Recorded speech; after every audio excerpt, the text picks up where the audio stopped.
What is up, guys, and welcome to another episode of Guarani Vision, the first ever podcast dedicated to Paraguayan football in English. As always, I'm Roberto Rojas, and joining me my two great co-hosts who are together yet again, Fede Perez and Ralph Hannah. And guys, here we are, middle of the month. Obviously, we're right into the sort of league season with the Clausura going underway. We saw some already, our first big managerial sacking. We'll talk about who in just a bit. We also have to talk about what's been going on with some of our Paraguayans abroad, some good news and some bad news in regards to those. Obviously, talk about what's been going on with the Copa Sudamericana, which I think will have to be kind of a discussion that is worth being disappointed about, honestly. But yeah, it's good to see Ralph and Fede together, albeit very cold, it seems, from the jackets that they're wearing and me wearing the short sleeve shirts. It shows the best of both worlds, of both the summers here in America and the winters in Paraguay. I don't even need to talk about how it is over there, Fede, because I'm sure you're used to that sort of thing, but it's not really that fun. But then again, it's a country that's been used to hot weather for the last, 360 days. So at least some cold weather is needed. Yeah, it's that time around the year, Roberto, saying hi to you and saying hi to everyone that's always listening to us on Guarani Vision. It's that time of the year where it is winter, but you always know that you could also have like a summer break in the middle because it's kind of weird here, but they're always saying after San Juan, the festivities here, are very important festivities in the winter. There's always at least a week or two where you have high temperatures. It was like that last week when Ralph arrived, but we have the winter now between us with this low weather, with this low temperature. But it's a beautiful. I think it's a beautiful temperature, actually. I love this temperature because then we have the really high temperatures during the summer season, and that's the time that I usually just spend at home because you can't be out there on the streets. I love going out for walks to the park, doing your stuff, and I think this is the best time you can be here, Ruff, to be honest with you, also.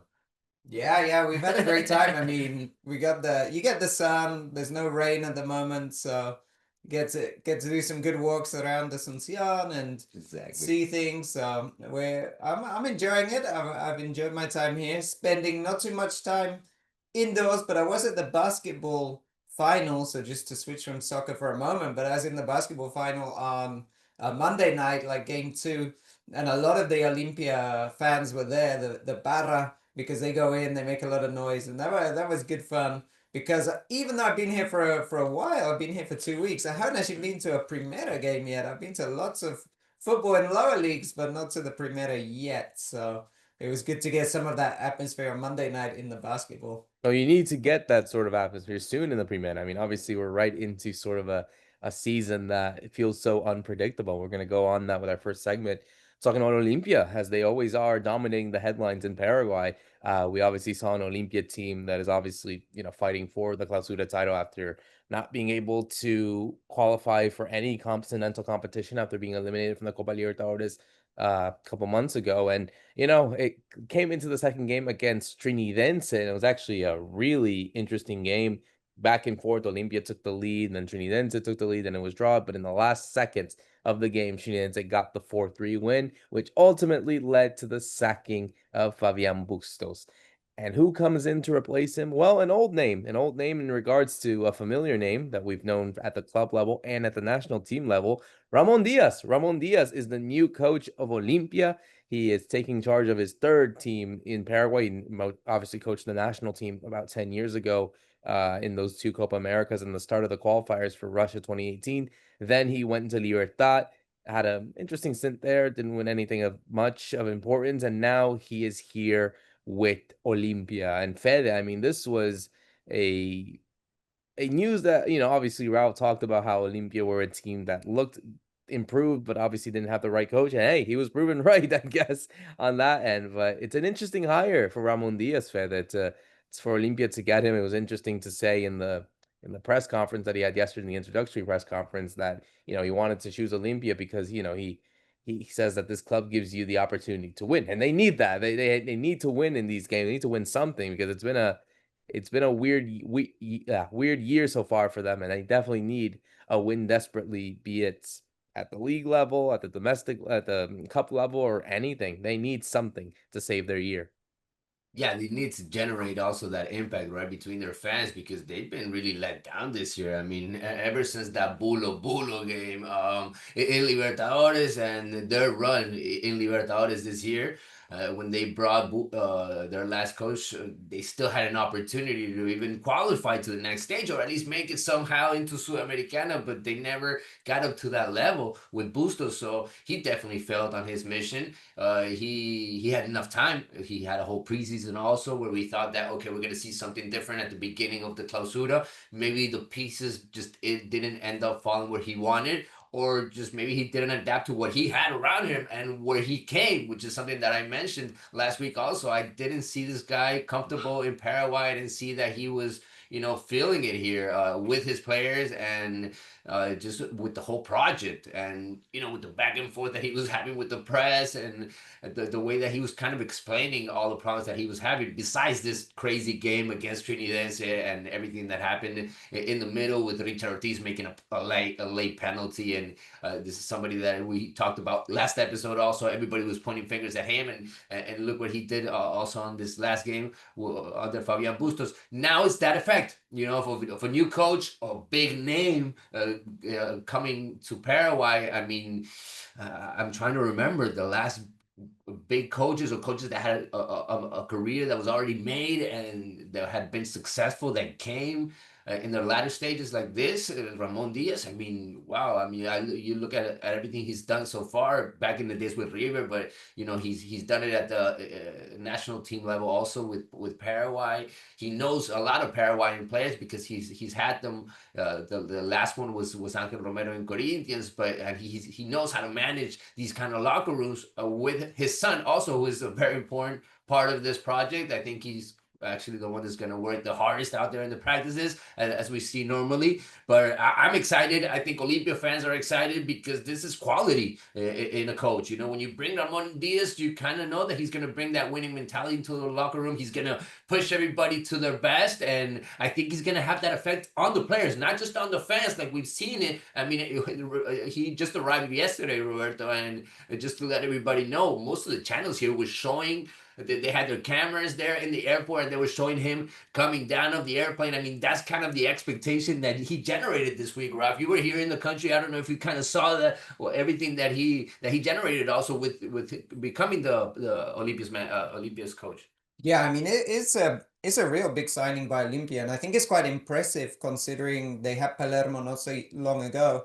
Where they're finding the money, they're also building a stadium. There's a lot going on. There's a big, we'd say like a big gamble in a way, but they're betting big, I think, Olimpia, because they've got this very good squad together, and now they're basically paying for one of the top coaches in South America in Ramon Diaz. And I think the clever thing about getting Ramon Diaz is he's not very tied to a particular system or a particular style of player. He's going to use the pragmatism that he's done at other times, and that's what he did in the Paraguay national team that I thought was really good. In the Paraguay national team, they didn't win many games, but Paraguay were really hard to beat while he was coach. And partly it's because he built around what he had. For example, at the time he had Nestor Ortigosa, and he was like, okay, how can I use him in the best way to try and get this team to work? I have Dario Lescano, who's not like a household name, but he got him to score some goals in qualifiers. So I mean, he's very clever at that. And so I think that's why it's a good signing. But also, talking about his son, Emiliano, he's been living in Paraguay for a long time. So I think that was also a key part of why does Ramon Diaz want to come to Paraguay after he's been in Brazil that pays so well. He's been in the Arab states that pay so well, right? And Olimpia is going to pay good money, but it's not the same level. But I think there's part of that too, right? His son's been here, and I think he feels he has like work left to do because the whole Paraguay national team, it was a shame the way it ended and why he went. But then even with Libertad, he played, I think he managed like 24 games. He won 14 with Libertad, but it was in the pandemic. And so with the pandemic, things were a bit complicated and off he went again. So I feel like he's probably feels like I've got something left that I need to achieve here. And Olimpia gives him a great chance, especially with the team they've put together at the moment. Yeah, but now looking at the team, I feel like they have to really just pick it up there. I mean, he's not shy of winning titles and whatnot, but I ask you that this guys, I mean, you look at the way that Cedro's kind of performing right now, and obviously they have to deal with multiple competitions soon, so you don't know if that form will continue. You obviously have Libertad there, who also have not been winless, but you know, do you feel that this kind of change really is going to spark something for Olimpia and that they can actually compete, or do you feel like the problem it goes more deeper? Fed, I'll go to you on this one because I feel like you have the talented players there, but I don't know if it'll be enough to compete with the other ones that are there to sort of be part of that race. Yeah, some of these issues have been going on for a while, right? We've been talking about Richard Ortiz, the heart of the team, the captain in the locker room, but he hasn't been the best out there as the midfielder that they need. They need to build that good midfield and also have the stability in defense. They haven't found that. Ever since Oliveira came back from injury.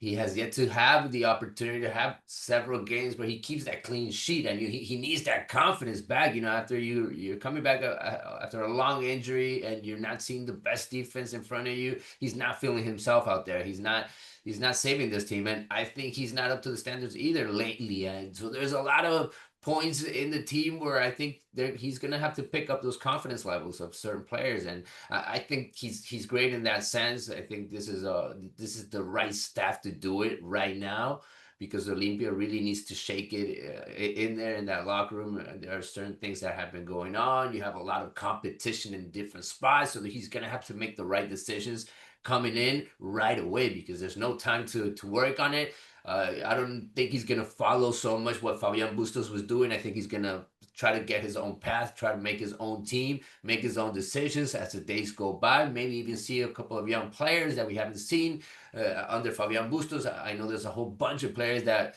they did important things in the preseason, but just as in these first games haven't been taken into consideration. So maybe it comes down to that, putting in players that can make the difference some way that can make that impact and take their opportunities. I'm thinking of Abreu, for instance. I mean, this is one of the kids that ended the Apertura. He hasn't gotten a single minute yet, and I'm thinking, why hasn't that happened? I mean, why has he been left out of the team when he did so well?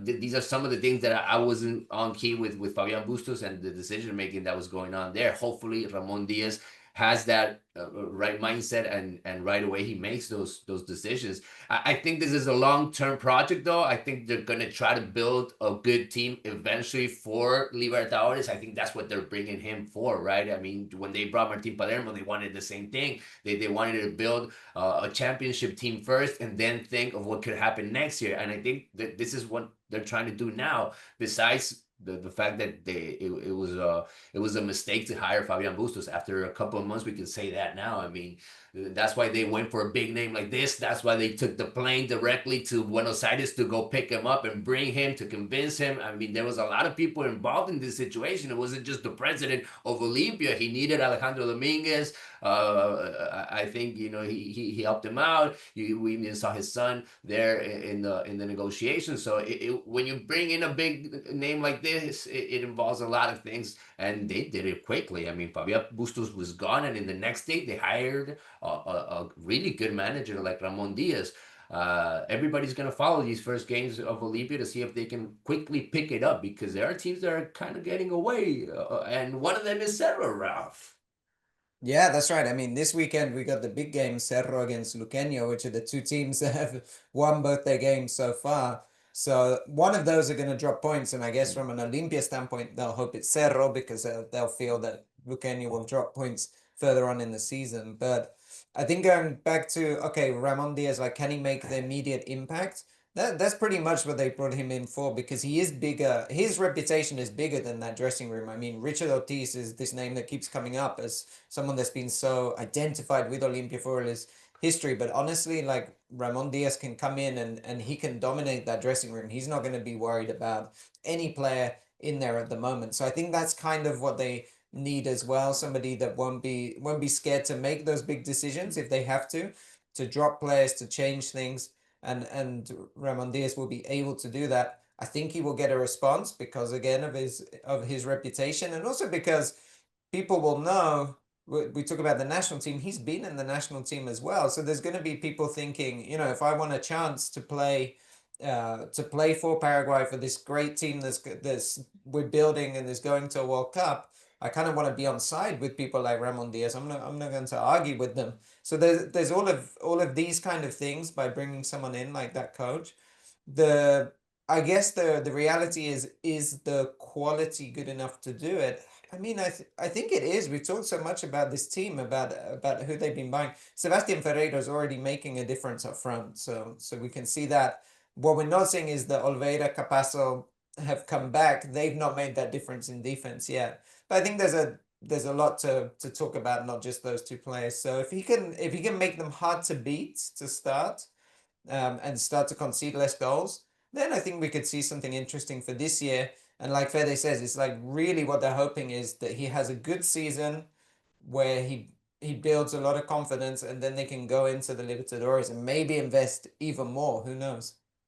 Yeah, it's gonna be the case because you know how Olimpia fans can also be very I wouldn't say ungrateful, but they're very needy in the sense of like they need to perform well. You know, obviously they have to play obviously Copa Paraguay in a couple of weeks. They obviously have also this Clausura race they play Tempetaru tomorrow actually. So we need to see it from the get-go, see how it goes. I don't know if it's gonna translate that eventually, but hey, maybe it could happen. Maybe it could happen from the get-go and this sort of signing could happen, but I think Noguez and this, you know, this entire fan base and administration are really playing with something already. A third manager in a year. I mean, this has to work. This has to work. Otherwise, Olimpia fans are going to be pretty pissed off, I would say. Fed, I mean, you know, you're obviously here in agreement. I think it's certainly something that they need to do. They need to win this clausura. That's how important it is.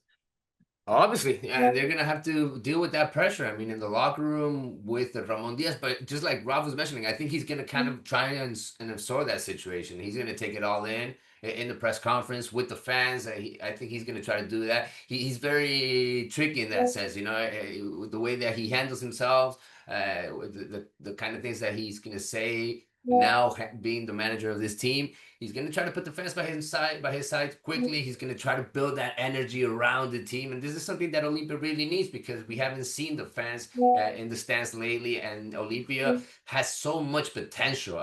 Ralph talked about some of the players that came this season, and I think they're building a team for the long run. Hopefully, they have enough patience to build that team, and eventually we'll see the best Olimpia. The best thing that could happen for the Paraguayan football, I think, is for the Olimpia to come back to those days where they were hiring Adebayor, where they were hiring international players. Obviously, you got to deal with the financial situation later, but as of right now, I said it at the beginning of this year or at the end of last year. I feel like Olympia's coming back, you know, in the sense of investing big, going with the stadium. Now, this coach, they want to go big, even though they don't have Libertadores, they don't have international competition in these last 6 months. They're still thinking of building a really good team because they're tired of seeing Libertad and Cerro Porteño being the teams that are fighting for the title. Yeah, absolutely, Rob. I'm sure this is something that they desperately need to sort of change it. And if Ramon Diaz can do that, then you know his sort of respect goes way beyond and doing it at a different club as well. You could see that, you know, he likes a challenge and he's already done it with two of the three biggest clubs in Paraguay at the minute. Yeah, exactly. And I think just to build on what Fede is saying, Olympia is trying to do something that is not necessarily sustainable. It's not like this can last forever, but we've seen what they've done before. It kind of goes in waves, right? So, for example, they had this whole time with Trovato where they won lots of titles and they were investing lots of money, and then in the pandemic it became very difficult to try and sustain that, and they've had this lower time. And now it seems, you know, with finally the stadium renovation that they've knocked down the stadium, they're building a new one, they're gearing up for what's going to be hosting a World Cup game. They were very close to qualifying, by the way, for the Club World Cup, right, this time round, or they were the closest of the Paraguayan sides. So they're starting to try and bet on something a bit bigger. And it might not last forever, but for now, they're going to definitely ride that wave. And I think we're seeing this across the club, because I talked about the basketball, by the way, they've invested heavily there. So they're riding this wave where there is some money again to be able to try and compete.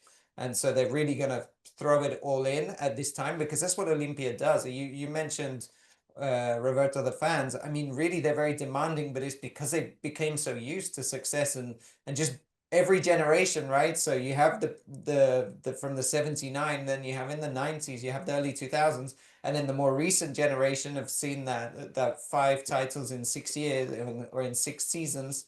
So I mean, it just breeds this kind of, I guess, high standard that everybody wants, and that's why they're going for these 3 managers in a year. Is very much in a way it reminds me of Chelsea. If somebody wanted to give like a comparison for English football, they change coaches all the time, but they win stuff, and they invest lots of money, but they do win stuff. So I would put it somewhere like that, but maybe with that much longer history of winning things, going right back to the 60s when they're in that first Copa Libertadores final, right? One team that does need to obviously turn it around, and this is a big ask for them, is Guarani, because obviously we had Copa Sudamericana action this week. We had it yesterday where Guarani traveled to Santiago de Chile to take on Universidad de Chile, and they got smacked. That's the best word I could describe it. 5-0 on the night over there. Obviously, Victor Renai will need to turn around and have a miracle, and this is a result that I think.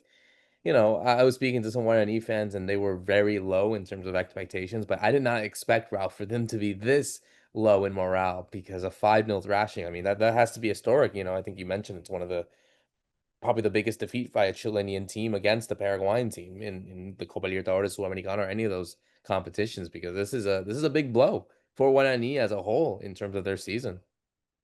Yeah, that's right. And we all talked about them last week as they could do something. We were very excited about what we'd seen so far.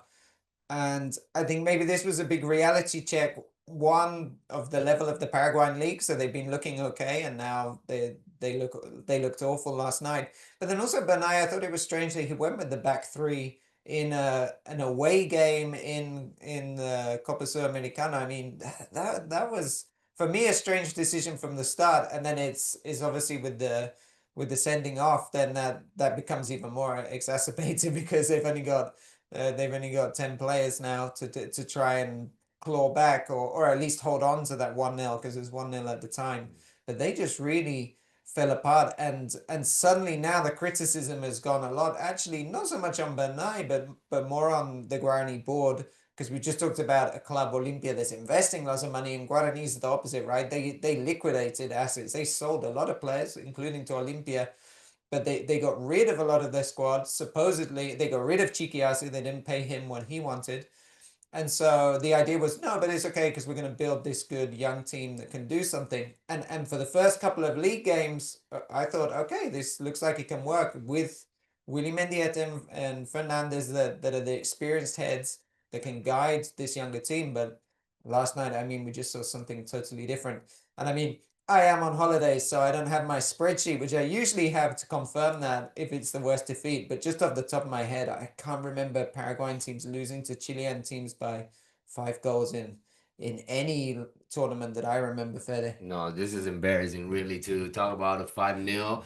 Obviously, when you go and play an away game first in a leg like this, you're thinking, okay, try to get a draw, try not to get that many goals on your scored on. But I mean, after the first half, yeah, my mindset was just like, Raf, okay, just get out of here with that 1-0. Don't let them do absolutely anything. And just as the second half started, they just went one after the other one, and they had no reaction whatsoever from the Guarani team. And this is exactly what you didn't want to see, right? I mean, you wanted to see some reaction from the experienced players, and that just didn't happen. So these are these kind of losses where you're thinking, okay, anything could happen in that locker room. I mean, players looking at each other, saying things, what happened, and this could be a breaking point for the coach also, just to look at certain players and think, okay, they're not up to it. Maybe I need to go with other players, and maybe this could change even some of the plans that Bernat was having in these first couple of matches.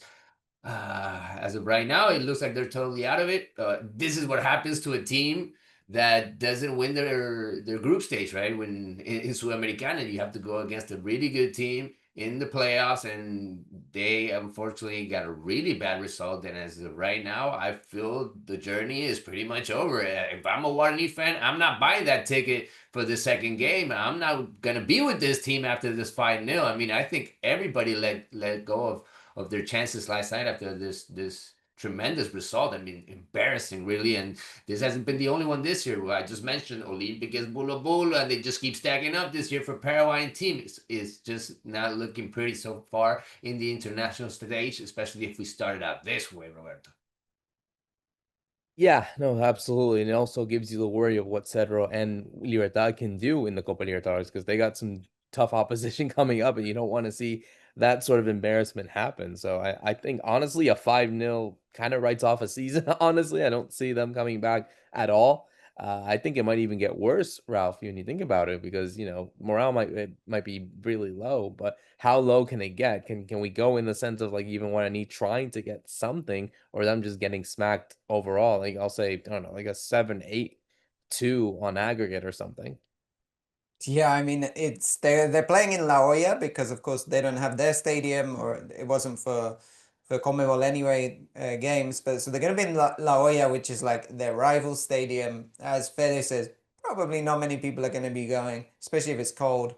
So it could just be a really depressing second leg where if they're not up for it and Universidad de Chile think we're just gonna keep going for this, it could get quite ugly. I mean, what I would guess is for the Chilean side, they're probably not going to play their strongest team, knowing that they're pretty much through, and so they maybe they can at least get something respectable. I think if they get a win, they still get some bonus money. So there's always that. There for the players to win at home, you do get some money. So that might be the one incentive for what I need to put up some fight, but we're not going to see them score 6 goals in La Hoya in the next in the next game, and so this is the end of the road for Guarani, I'm afraid.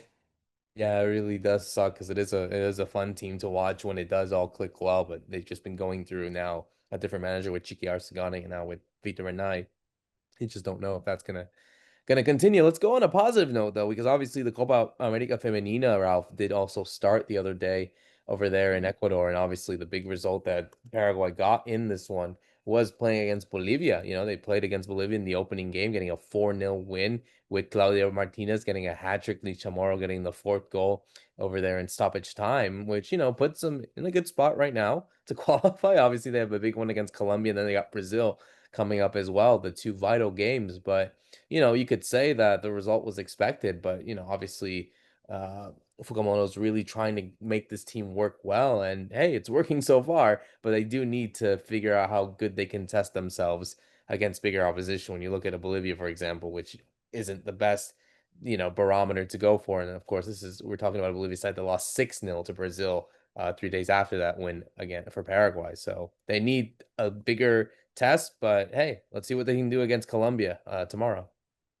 Yeah, you can only beat the side that's in front of you, is the old saying in football. But I think the really interesting thing here, because Paraguay for sure were expected to beat Bolivia, but is that he played Claudia Martinez and he didn't play Jessica Martinez, Paraguay's best player. So he went with this very interesting front three because he had Claudia Martinez, the hero of the under 17s. He had Fatima Acosta, the hero of the under 20s, and then he had Lisa Chamorro, the more experienced striker there.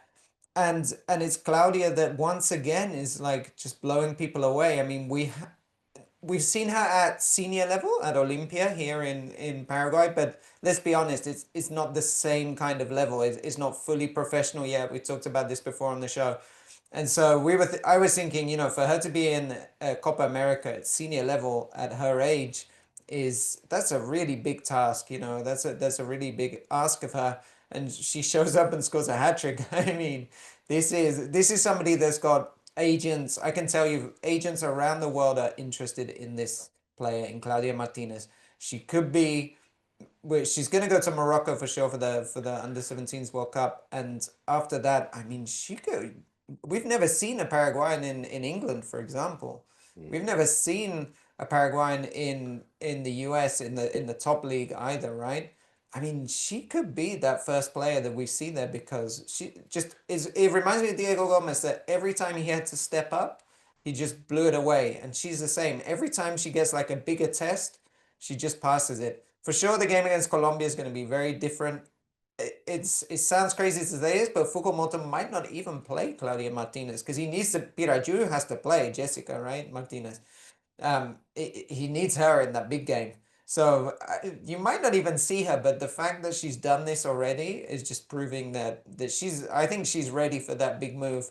She's ready to go. She renovated, by the way, just before the tournament. She renewed her contract with Olimpia until 2027, but that's just because Olimpia wants to make sure they can cash in on something because she's going soon, right, Fede? Yeah, Olimpia being smart about it. I mean, let's not forget that you just mentioned Pira Martinez. She also came out of Olimpia, so they know how to handle these kind of stars when they have them in their hands. They work really well. They are the team really that works the best way here in terms of women's football, and they develop the best players, no doubt about it. They've done it just one more time, finding this girl from the countryside and bringing her to the big city, and look at everything she's doing. I mean, just one step at a time. And just like Ralph is saying, I mean, props to Fukumoto for putting her on this first game. She did not look anxious at all. She played herself. She was doing her stuff out there, and she was scoring, and the team was playing for her. When you thought, okay, how are the experienced players going to take a new star coming into the locker room? She's coming with this aura of being the best player in the last tournament that she played, and she was very well accepted. And this is very important of them coming together, clicking with each other. And please, Fukumoto, put them all together eventually, because that's what I want to see, right? I don't want to see Jessica Pinajú Martinez in the bench. I want to see them all together. It's not going to be easy. You still need to build a strategy, especially against the big teams. But we're building something special. I think we have more and more quality now in the squad, and this is great. I mean, she started out with a hat trick. Hopefully, she keeps on playing.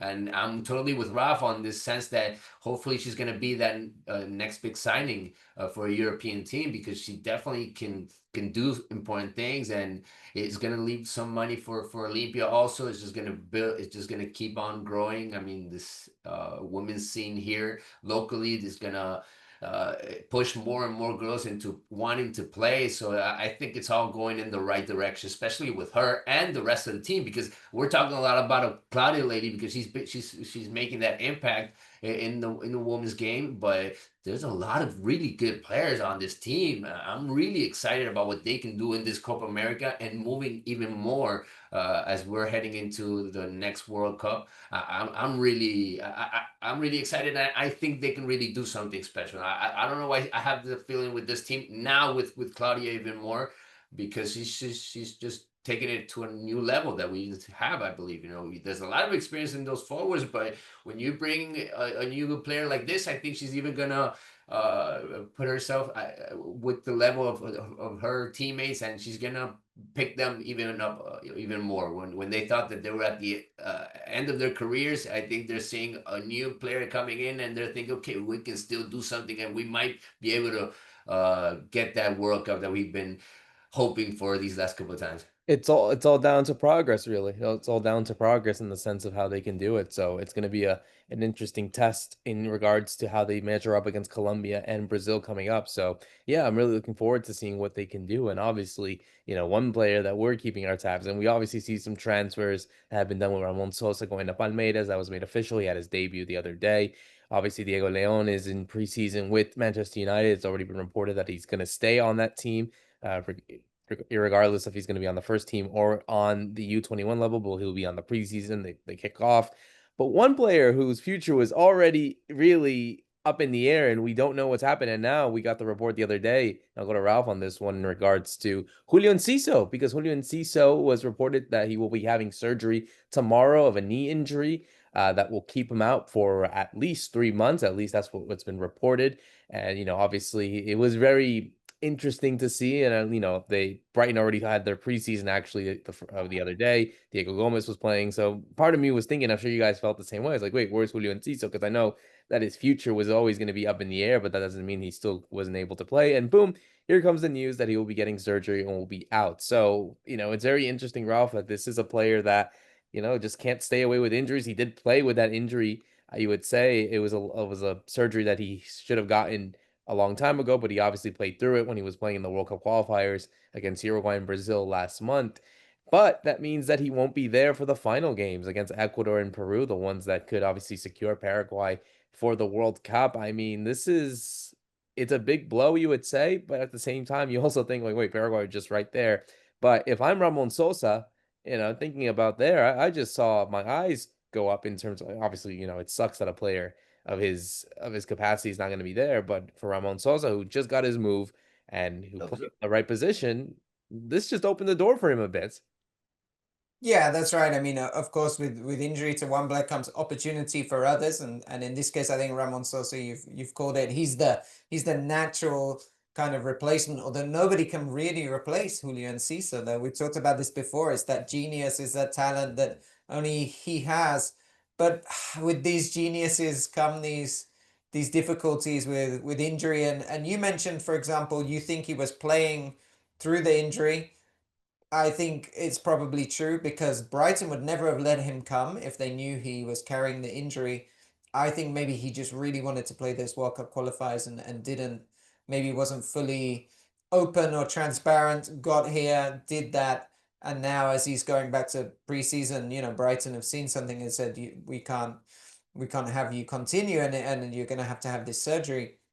The big thing, the the big thing for Enciso is not so much that he misses the qualifiers because we think he'll be out for 3 months, right? So he'll probably he's going to miss the remaining World Cup qualifiers. I don't think that's such a big deal, but the big deal is he doesn't get a move, right? Because of course no one can sign him now, or no one is going to sign a player that is having surgery. So he's staying at Brighton, and then we've got the whole question again: does he get any playing time? Probably not. Brighton have to decide what they're going to do I guess, in January, because either they have to sell him there or his contract's running out. And they won't let him go for free. I haven't seen Brighton operate that way. So really it's about now the last few months of the year when he's back from injury is going to be about where's he going next? Where's he going next?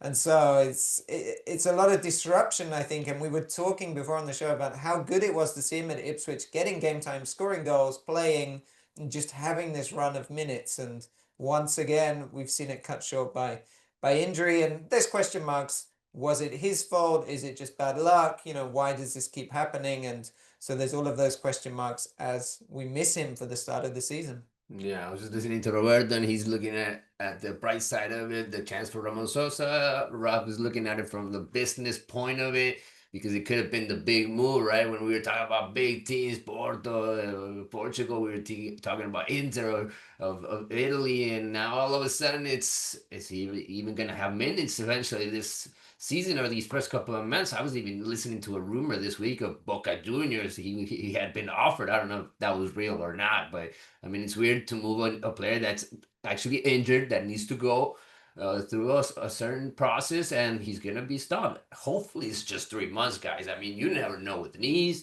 and this is something that's not new. I mean, this is not something that it's just happened out of the blue. I mean, he had a problem with that knee already. He had surgery. He stopped for several months, and it wasn't easy for him to come back. Hopefully, he does that, and he's even better when he does come back, because he's hungry for it. He wants to play the World Cup. I think the big move can still happen, even maybe after the World Cup, of what he can do in that competition. But as of right now, I'm heartbroken. As a fan, I'm heartbroken because I'm not going to see Julio Enciso play. I'm heartbroken because I'm not going to see him in that game against Ecuador, where we need him. We still got to win one more game. We still got to make at least one more point here at home. And I wanted to see him at that party. I wanted to see him cry like he's been crying lately after every single game, because he's been so emotional with this whole squad and everything that has happened. And well, he's not going to be there, or at least he's not going to be playing. Maybe he might be with the team, because we've seen Gustavo Gomez has the captain. He's been there even when he was suspended. He might be flying here to be with the guys, but as of right now, I'm heartbroken because Julio is not going to be able to play, and we're not going to see him for at least 3, maybe even 4 months. And I really have no idea what's going to happen in Brighton with this coach. I don't even know if Diego Gomez is certain that he's going to have enough minutes. I mean, he's been in and out of the team. He's been trying to do so much to show his stuff, but I mean, for Julio, it's even harder, right? Because he already went through it, and they left him out of this team.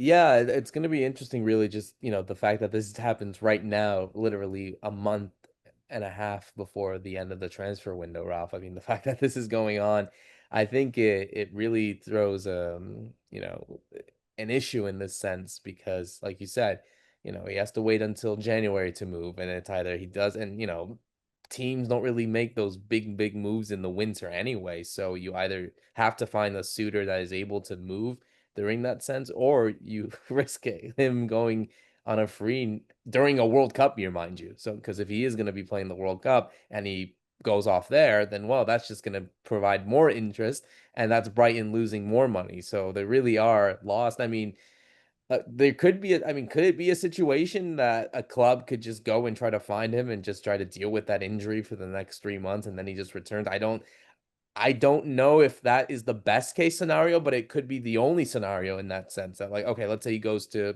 I'm putting a name out there, one of the teams that he's linked to, Inter. So Inter sign him, but he can't play for 3 months because of that. I mean, that could be a scenario too. I don't see it personally, but maybe for Brighton's case, that could be the only way out to not lose as much money as they should. No. Yeah, I mean it's a possibility, but it's very rare because I think like Fede said, you never know how the player's going to recover. And also this is now a recurring thing, so his value, if you're just talking from a pure business point, his value is probably lower now. I just don't know who would take the risk on him because he's a risky player anyway, right? We've talked about it before, his style. So I just can't see that a team would do it with him being injured, with knowing he's having the surgery, right? So I really think Brighton are going to have to put everything into, probably they're already now in talks, right, to move him on for January to somebody. Does he end up coming back? I mean, I wonder if he ends up coming to Brazil, because Brazil, of course, January's the start of their season. The other place could also be MLS for March, but I don't think he's never really seemed to show any interest He in shouldn't, and he MLS. shouldn't go. Let's be real, he shouldn't go. Not at that age, at least. Yeah, exactly. So I think, I mean, it could end up being Brazil, especially as Ramon Sosa has just showed up and they're very good friends. So we might end up seeing that.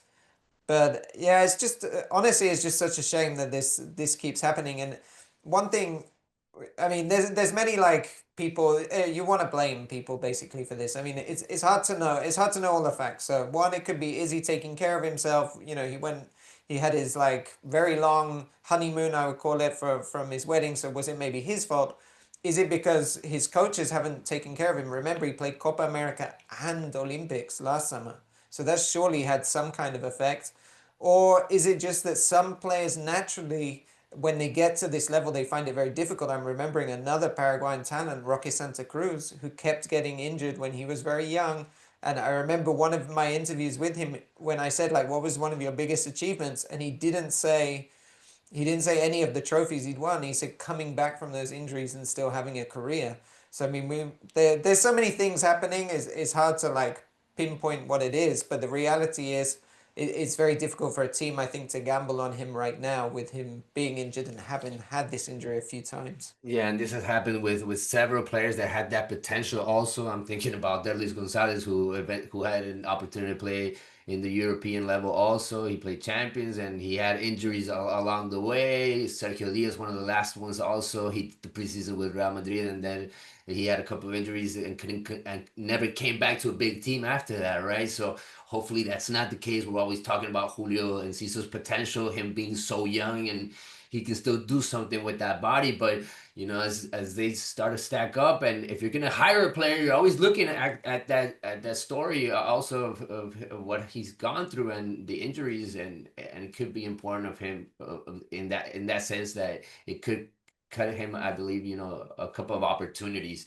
that maybe certain teams were following him, and maybe after seeing what's going on with him, they might just stop the negotiations. Hopefully it's not that way. Hopefully it's just us being pessimistic, and in a couple of months we're thinking about Julio Enciso back to his best self, and hopefully he's going to be there for those friendlies before we play the World Cup. Yeah, no, that's the hope, and hopefully it doesn't happen to a lot of these players too. But we'll just have to wait and see, as we always do here on Guarani Vision, as we close out another great episode. For myself, Roberto Rojas, Fede Perez, and Ralph Hannah, thank you so much for listening in. See you soon.